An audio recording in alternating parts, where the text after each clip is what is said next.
Station, this is Houston. Are you ready for the event? Houston, this is Station. We are ready for the event. Houston ACR, this is Mission Control Houston. Please call Station for a voice check. Station, this is Houston ACR. How do you hear me? Houston ACR, we have you loud and clear. How us? Loud and clear. Please stand by for opening remarks. Greetings from Louisiana. I'm Dr. Clint Coleman, the Program Administrator of LaSTEM, Louisiana STEM Education Workforce Initiative. LaSTEM consists of 9 regional STEM centers strategically located throughout Louisiana, connecting citizens with workforce opportunities that align with the demands of the 21st century. Today we are at the NASA Astro Camps in Lake Charles, Louisiana. This year our camp hosted over 5,000 campers at more than 70 different locations. It is with great enthusiasm that we are hosting our very first Downlink event in the state, giving our campers a unique experience they won't soon forget. Now, without further ado, let's move on to our first question. Hi, my name is Hannah, and my question is, what does it feel like in a spacesuit? Hey, Dr. Coleman and all the students of LaSTEM, and especially Lake Charles, Louisiana, welcome to the International Space Station. And Woody just did a spacewalk, so I'm going to give him the mic and let him tell you about that, Hannah. Hey, Hannah. It's a great question. So the spacesuit is very large and bulky. We pressurized the spacesuit to about 4.3 pounds per square inch pressure above the vacuum of space outside. And because it's pressurized, it's fairly stiff and rigid. And so it's a little awkward to move around in. Your gloves are like big balloons, and so it takes a little bit of force to squeeze your hands and use them. But one of the good things is we get to experience this in something called the Neutral Buoyancy Lab, through a lot of training, and so we're very used to these sensations, and it's actually, with all that training, it's a lot of fun.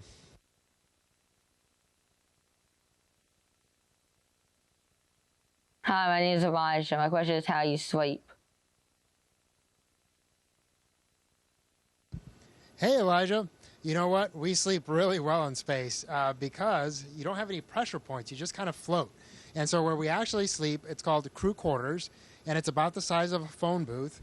And in there, we have a sleeping bag, and it actually hangs on the wall because it doesn't really, we don't really sleep on the sleeping bag. We just sleep in the sleeping bag, and it keeps us in place.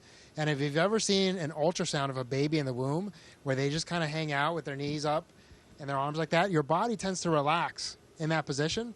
And so that's kind of what we look like. So the sleeping bag just keeps us in place while we float in our crew quarters. Hi, my name is Ella, and my question is, do you have a goal on the space station, and have you achieved it? Hey, Ella, that is a great question. Let's see. I think back to mission control, where our flight controllers are operating the space station every day, and a lot of times they talk about their 3 biggest priorities, which are crew safety, vehicle safety, and mission success. And I kind of think of my goals in the same way. So making decisions that are going to keep us safe up here, taking care of the beautiful International Space Station, and then doing all the interesting science that's really our purpose up here. And so trying to do all 3 of those in that order is what I aim to do up here, and I think we've been pretty successful so far. Hi, my name is Ella. My question is, how does it feel to walk in space? Hey, Ella. Well, you know, I'll tell you about kind of 2 ways that we walk in space. So when we're outside doing a spacewalk, we actually use our hands because you're using rails to translate or walk from one place to the other to do your work. And your feet just kind of dangle. All for about 7 or 8 hours that you're doing the spacewalk, they just kind of sit there. And unless you need to use what's called an APFR, and that's where you kind of lock your feet in to help you keep you in place. But otherwise, we use our hands to do spacewalks. But in here, where we have our own little environment and we're kind of floating around without a spacesuit, we use both our hands and our feet. So we'll use our hands to get ourselves going, and then your feet you clip in by just kind of putting your toes underneath handrails. And we still call them handrails, even though for the most part they're foot rails. And you use your feet because that way it allows your hands to be free to do your work. Just like what he said, we have a lot of science to do up here, and so you need your hands to do all that work. And so we use our feet to keep us in place so that we don't float off all day.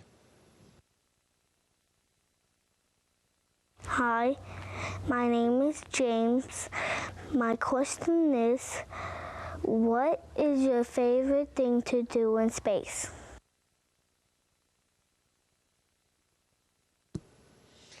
Hey, James, that's a great question, and for me, that's an easy one. So far, my very favorite thing has been spacewalking, going outside the space station to do some repairs. In my case, I got to do 2 spacewalks, installing some new solar arrays up here, and it was just a really, really satisfying, fulfilling experience. Hi, my name is Blake. My question is, how do y'all replenish oxygen on the space station? Hey, Blake, that's a great question because unfortunately we don't have a lot of trees up here in the space station, but it is crucial, of course, that we keep oxygen here so that we can live.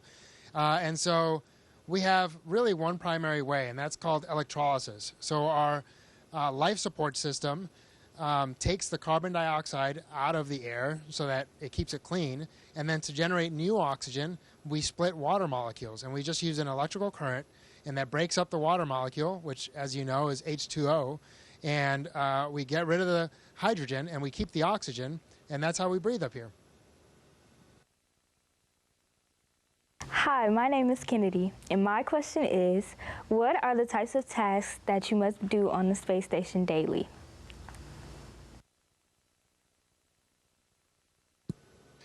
Hey, Kennedy, that is a great question. One of my favorite things up here is actually the variety, in the sense that every day is different.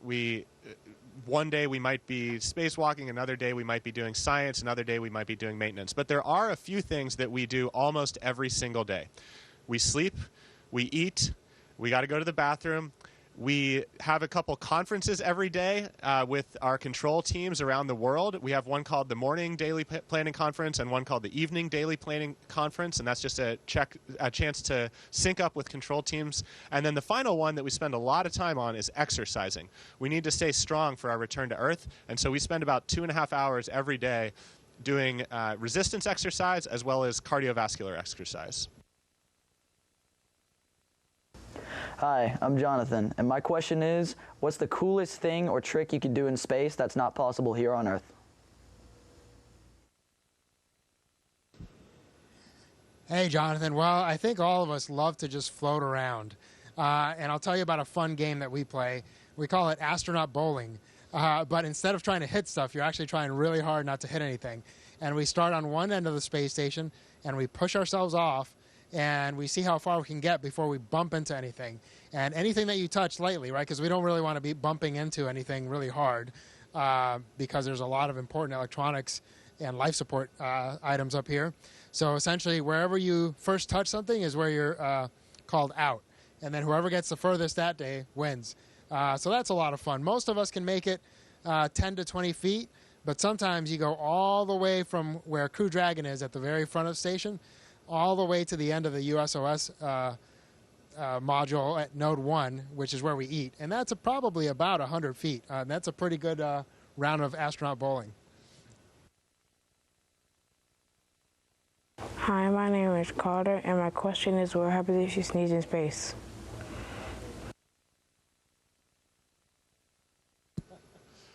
Hey, Carter. It turns out sneezing up here is actually really similar to on Earth. It feels just the same, and just like on Earth, you don't want to maybe sneeze in front of other people and have them risk getting hit with your sneeze. So we try to be polite about it. Maybe sneeze into a tissue or into your arm, and make sure that it doesn't go off flying around up here. Hi, my name is Julia, and my question is, how does the lack of gravity affect how you plan your day in space?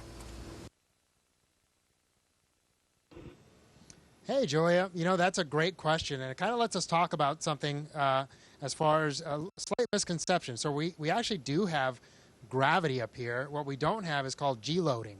And that's so we have about 90% of the Earth's gravity still present at this altitude, which is about 250 miles above the surface of the Earth. But the space station is going so fast that we're essentially matching the curvature of the Earth at this altitude. So at about 250 miles, going 17,000 miles per hour, even though we're constantly falling, we're falling at the same rate as the curvature of the Earth. So if you think about a ride, or when you go to an amusement park and you go up and over a hill, you feel that lack of G loading. Or if you're lucky enough to be on a plane and you do a negative G maneuver, you'll feel the same effect, where you kind of feel your stomach come up. But here we don't have that sensation because we're in a steady state of falling, essentially. But yeah, so essentially we are just perpetually falling around the Earth. 15 times a day we go around the Earth because we're going so fast. And so all of that to say, we don't have a lack of gravity, but we do have a lack of that sensation of gravitational force, or what we call G-loading. And so because of that, like I said, we have to use our feet a lot to keep ourselves in place. We have to do things like using the restroom, right? Everyone wonders how we do that. And since you don't have gravity help you out, we essentially use airflow to create air movement in a vacuum to help things move in the right direction. So yeah, it just kind of helps you, or you have to use creative ways to make up for that lack of sensation of gravity. But we've been doing this for 23 years, and so we've got it pretty well down. And every time a new crew comes up, we just teach ourselves or each other those tips, and we keep on working. Hi, my name is Aurora, and my question is, what do liquids look like and how do you drink in outer space?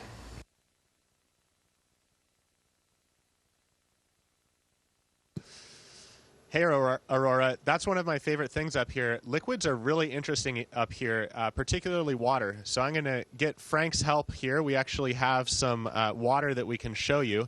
The interesting thing up here is on Earth, where you have where water and liquids have weight, they obviously conform to the shape of the container that they're in. They fall to the bottom.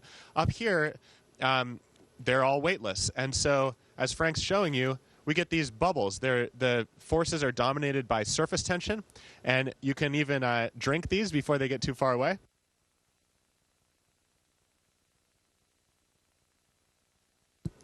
And so the water's just beautiful up here. The dominant force at play is surface tension, and it causes the water to find a sort of minimum energy state, which turns out to be a perfect sphere. So if you wait long enough after you form one of these bubbles, all of the energy in the bubble slowly damps out, and you get a just perfect sphere, and it's just an absolute marvelous thing to play around with.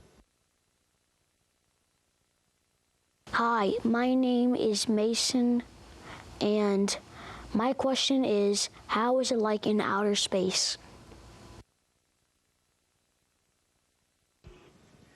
Hey, Mason, you know what? It's really cool up here. One of the coolest parts is that we get to look down on the Earth from 250 miles up. Unfortunately, at that altitude, we only get to see about 300 miles, but that's still a really cool perspective. And we get to see all the beautiful blues and greens and browns that make up our wonderful planet. The other cool thing, like we said, is you get to float around all the time, so that's a lot of fun. And really the best thing, though, is that you get to be up here with your friends. So kind of like on Earth, you get to just enjoy everything and anything a lot more when you do it with friends.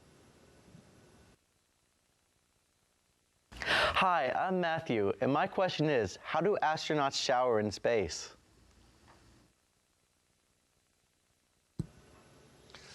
Hey, Matthew.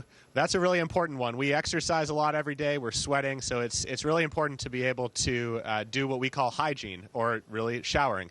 So we have a few items for that. One is what Frank's showing here is a hygiene towel. This is a towel. It's got a little bit of soap pre-impregnated into it, and we actually stick it into our water dispenser, which injects hot water into this foil packet, and you get a nice hot towel ready to go. So that's one of the components we use.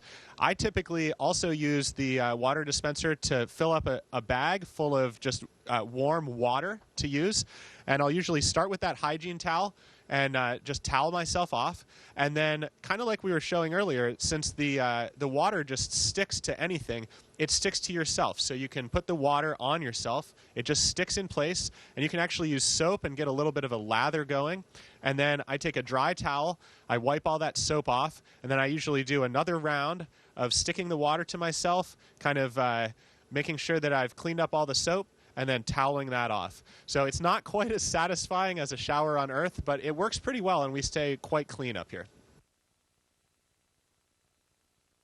Hi, my name is Naya, and my question is, how do you get rid of trash on a space station?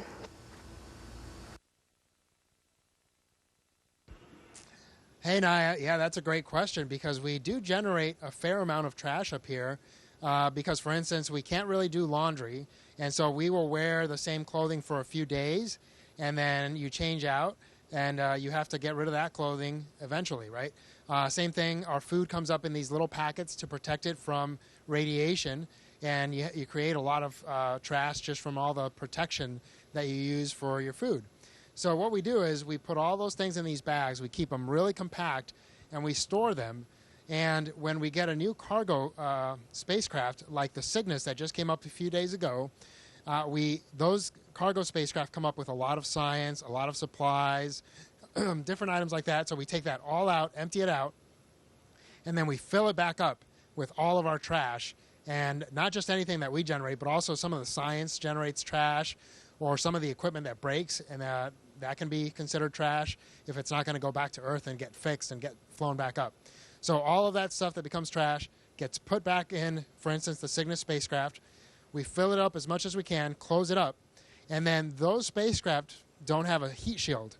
And so when they re-enter the atmosphere, they essentially just burn up. And so some of those shooting stars that you might see every once in a while might actually be trash from the ISS. Hi, my name is Cooper, and my question is, do y'all ever leave the inside of the International Space Station?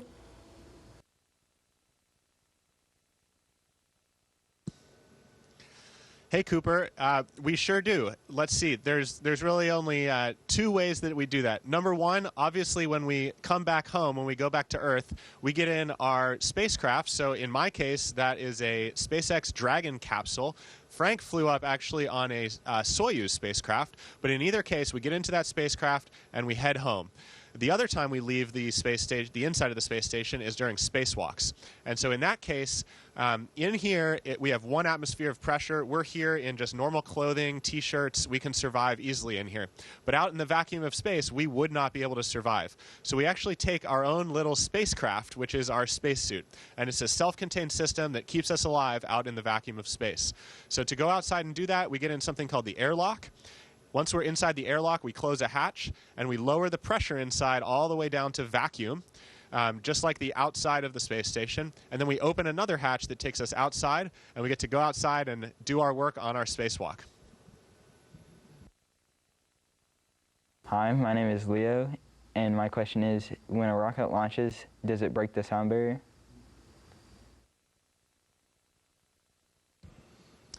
Hey, Leo. Well, you know, when we first launched, we start at 0, right? And it's a really heavy rocket because it takes a lot of rocket fuel to get us to outer space. So you actually start off pretty slow, but very, very quickly, your speed starts picking up. And so the sound barrier and the speed of sound is kind of a complicated question because some of that depends on your density altitude, right? Because how fast air travels depends on how dense the medium through which it's traveling is. And so at sea level, it's about 700 miles per hour. And so we get to that speed pretty quickly. And by the time we leave the atmosphere, we're traveling at about 15,000 miles per hour. So if you just look at the velocity, we're going quite a bit faster than the speed of sound. But the funny thing is, because once you leave our atmosphere, there is no air, outside of the space station, without any air, sound really can't travel. And so it'd be difficult to say that you're breaking the sound barrier in outer space. But you are going way, way faster than the speed of sound at sea level. Hi, I'm Shannon Lafargue, the proud superintendent of the Calcasieu Parish School System in Lake Charles, Louisiana. We are so excited that you took time out of your day to answer questions from our students here in our school system. In our school system, we preach creativity, innovation, and dreaming. Thank you for giving us the time. Thank you for giving us the possibility and the hope and the dream that our kids maybe one day can be in the International Space Station just like you. So Godspeed, safe travels, and again, Calcasieu Parish School System, Louisiana. Hopefully one day we'll be able to talk to you guys in person. Thanks. Bye.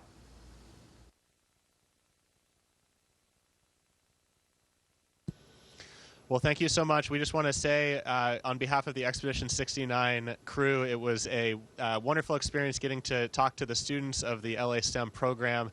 You know, it wasn't long ago that I was your age, in your shoes, and you know, just think a few years ahead, and your generation really is the future. You're going to be the people that innovate all the technical solutions to all the problems that the world faces. And maybe some of you one day may be up here in our place, in Frank and my place. So it was just a great honor getting to talk to you today, and follow your dreams. Station, this is Houston ACR. That concludes the event. Thank you. Thank you to all participants. Station, we are now resuming operational audio communications.